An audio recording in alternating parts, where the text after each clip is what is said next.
বন্ধুরা, ভোলে বাবা পারকারিগার আজকের পর্বে আপনারা প্রথমেই দেখতে পাবেন সাক্ষ্য ঝিলকে বলছে তুমি একা এলে যে।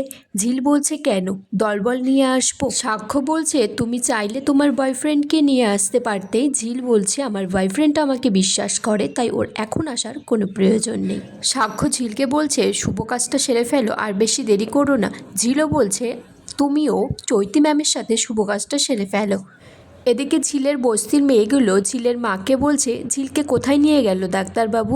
নার্সিংহোমে নিয়ে গেলে তো আমরাও সাথে যেতাম। বলছে চৈতি ম্যাম আছে ওই সর্বনাশের গোড়া, ও যদি না থাকতো ঝিল সুখে সংসার করতে পারতো। সাক্ষ্য ঝিলকে বলছে তার ছেলের বাড়িতে কে কে আছে। ঝিল তখন বলছে আমার ব্যক্তিগত জীবন নিয়ে তোমার এত কিসের কৌতূহল? দুদিন পর রাস্তায় দেখলে তো আমাকে চিনতেই পারবে না। সাক্ষ্য বলছে তাই নাকি? আমার মনে হয় তুমিই আমাকে চিনতে পারবে না ঝিল। সাক্ষ্য বলছে ঝিল তোমার শরীর কেমন আছে এখন? ঝিল বলছে আমার শরীর যেমনই থাকুক তাতে তোমার কি?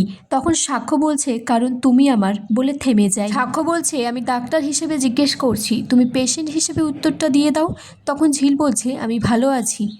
সাক্ষ্য বলছে তুমি যতই তোমার বয়ফ্রেন্ডের সাথে থাকো, বিয়ে করো তাকে, কিন্তু তুমি কিন্তু অলরেডি আগে একটা বিয়ে করে নিয়েছো, এটা কিন্তু ধ্রুব সত্যি, তুমি চাইলেও ভুলতে পারবে না। সাক্ষ্য বলছে বিয়ে যখন করছো তাহলে নিশ্চয়ই কোনো বস্তির ছেলেকেই করছো।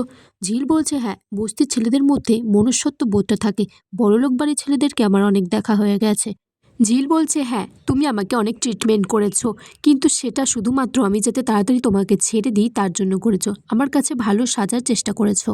সাক্ষ্য তখন বলছে ঝিল তুমি যদি সৎ হতে তাহলে মন্দিরে সবার সামনে দাঁড়িয়ে বলতে যে তুমি আমাকে বিয়ে করতে চাও না, তুমি তোমার বয়ফ্রেন্ডকে বিয়ে করতে চাও। এদিকে ঝিল আর সাক্ষ্য কোর্টে পৌঁছে গেছে ডিভোর্সের জন্য।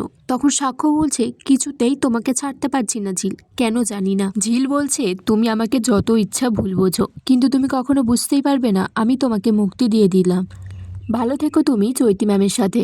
ঝিলের তখন একটু মাথা ঘুরে গেলে সাক্ষ্য হাতটা বাড়িয়ে দিয়ে বলছে হাতটা ধরো ঝিল, মাথা ঘুরে পড়ে গেলে কেলেঙ্কারি হয়ে যাবে, এমনিতেই তো সারা জীবনের জন্য চলে যাচ্ছি। লয়ারটা ঝিলকে বলছে আপনার কি কোনো অভিযোগ আছে? ঝিল বলছে আমার কোনো অভিযোগ নেই। অভিযোগ না থাকলেই কি কাউকে স্বামী হিসেবে মেনে নেওয়া যায়? ঝিল বলছে জোর করে আমাদেরকে বিয়ে দেওয়া হয়েছিল, প্রথম দিন থেকেই আমরা ঠিক করেছিলাম এই বিয়ে থেকে বেরিয়ে আসবো, আমাদের মধ্যে একটা ভুল বোঝাবুঝির জন্য এই বিয়েটা হয়েছিল। সাক্ষ্য তখন বলছে সমস্যাটা যে তোমার দিক থেকে হয়েছিল সেটা স্যারকে বলো, স্যার ওর আগে থেকে একটা সম্পর্ক ছিল, তাইও নতুন করে এই সম্পর্কটা রাখতে পারবে না। ঝিল বলছে আমি একটা কথা বলতে চাই স্যার, আমি একটা বস্তির মেয়ে, আমার মা লোকের বাড়িতে কাজ করে, এমনকি ওনাদের বাড়িতেও কাজ করতো, আমার বাবা ওনাদের বাড়িতে গাড়ি চালাতেন, ড্রাইভার, ওনারা প্রায় সকলেই ডক্টর। এই অবস্থায় আমাদের দুজনের মিল কখনোই হতে পারে না। ঝিল বলছে স্যার ওনার পাত্রীও ঠিক করা আছে।